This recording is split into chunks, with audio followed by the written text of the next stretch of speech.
Hi, my name's Gareth Rice, and welcome, viewer who just clicked on this video. This is a recording project I started back in June of last year, where I had the idea to put together some arrangements of video game tunes, and arrange them in a jazz context. Arranging video game music has only gotten more popular in recent years, and I thought it'd be a fun challenge to see what I could come up with, both in terms of the arrangements and set list. So without further ado, let's get right into it.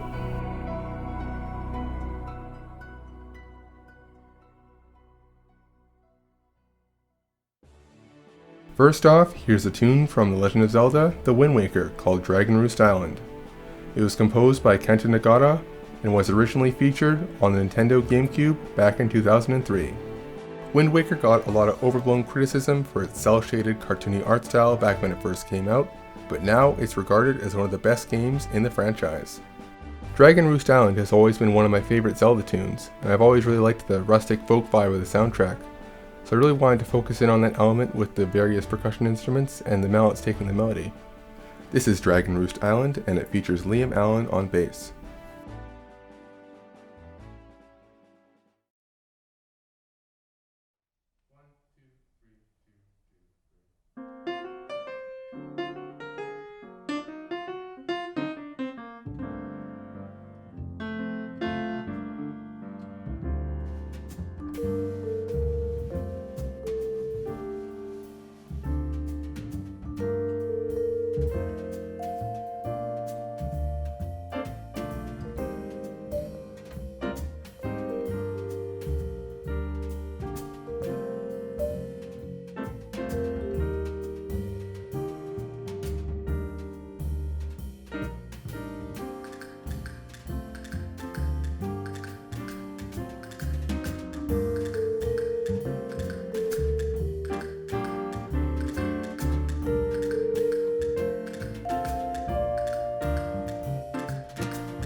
Next, here's a tune called Corridors of Time, composed by Yasunori Mitsuda and originally from the 1995 SNES classic Chrono Trigger. Chrono Trigger is considered by many to be one of the greatest games ever made, thanks to its engrossing plot, innovative time travel mechanics, Akira Toriyama's iconic artwork, well-written characters, and its great soundtrack. The music in particular uses a lot of elements found in jazz fusion, such as non-functional chord harmony, extensions, parallel minor ninths, and reharmonization. Since this soundtrack came out in the 90s, back when sound fonts were still being used, I thought a primarily sax-focused instrumentation would work pretty well for reflecting the harmony and melody, along with mallets to play the ostinato that repeats throughout. This is Corridors of Time, and it features Nolan Gottfried on tenor sax and Garrett Malenko on trumpet.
The next tune on the list is called Lazy Afternoons from the 2005 PS2 classic Kingdom Hearts 2, composed by Yoko Shimomura. Kingdom Hearts is a notoriously convoluted franchise with a plethora of Disney and Final Fantasy crossovers, games spanning many console generations, and a plot that would take me over 5 hours to fully explain. Trust me, I counted. But one constant is the great music that holds all the earnestly cheesy, overwrought dialogue together, even making it fairly emotional at times. I haven't had many chances to play duo, due to the nature of ensembles, so I thought it'd be a great opportunity to explore that, especially with trumpet. I thought we captured the original vibe of the tune really well. This is Lazy Afternoons with Garrett Malenko on trumpet.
Before we go on to the final tune, I'd just like to introduce the band who you've heard play throughout this whole project. We've got Liam Allen on bass, Josh Bonneteau on drums, Gabriel Mignot on guitar, Garrett Malenko on trumpet, Nolan Gottfried on tenor sax, Joyce German on alto sax, Ava Persad-Soares on bari sax, Sage Dawanowski on percussion, Ellie Rattel on mallets, and me on piano. Thanks for making it work with all your busy schedules and shedding the music. It was really fun getting to play with all of you, especially in the age of our lovable friend COVID, especially now where you really don't know if you're going to get another chance to play live with musicians. I'd also really like to thank Adam Young for setting up the microphones and video and mixing the audio together, Toby Bajus for being an arrangement consultant, especially with those horn parts, and Sue Stone Scott for the use of the room and all the scheduling that went into allotting time needed for the recording. The final tune is Delfino Plaza from the 2002 GameCube game Super Mario Sunshine, composed by Koji Kondo. The cool thing about this track is that it's basically a rhythm changes, which means I barely had to do anything. Practically writes itself, honestly. Technically, I guess I should have called it Rico Harbor because in the game, Rico Harbor's music is another version of Delfino Plaza except in C and with a field change. And I transposed this arrangement from the original key of A into C just because I liked the key better. I also slightly reharmed Duke Ellington's Cottontail as an intro, so that was fun to reference. More fun than actually playing the game because Super Mario Sunshine is incredibly overrated. The controls are so good, but the levels are terrible. Anyways, we'll end it off with Delfino Plaza featuring Gabriel Mignot on nylon guitar.